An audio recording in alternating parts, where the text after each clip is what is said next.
আসসালামু আলাইকুম। ডায়াবেটিসের লক্ষণগুলো কি কি আসুন জেনে নেই। ডায়াবেটিসের লক্ষণগুলোর মধ্যে উল্লেখযোগ্য হচ্ছে প্রচণ্ড পিপাসা লাগা।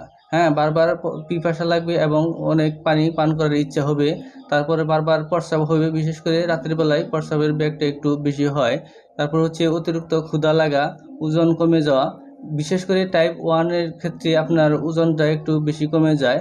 তারপরে অতিরিক্ত ক্লান্তি বা দুর্বল লাগা, দৃষ্টিশক্তি ঝাপসা হয়ে যাওয়া, কোথাও কাটলে তা সহজে শুকাতে চায় না, চামড়ায় চুলকানি বা সংক্রমণ বেড়ে যায় এবং হাত পা অবশ বা সুরসুরে অনুভব করে। এ ধরনের লক্ষণ যদি আপনার মধ্যে দেখা দেয় তাহলে খুব দ্রুত আপনি একটি টেস্ট করিয়ে নেবেন, যাতে আপনার ডায়াবেটিস আছে কিনা এটা ধরা যায়। কেননা ডায়াবেটিস অত্যন্ত খারাপ একটি রোগ, এটি ধীরে ধীরে শরীরের ভিতরে অনেক ক্ষতি করে থাকে। আর তাই টেস্ট করে দেখবেন, যদি ডায়াবেটিস হয়ে থাকে তাহলে এর সঠিক ট্রিটমেন্ট নিয়ে ডায়াবেটিস নিয়ন্ত্রণে রাখতে হবে, না হলে শরীরের অনেক ক্ষতি হতে পারে।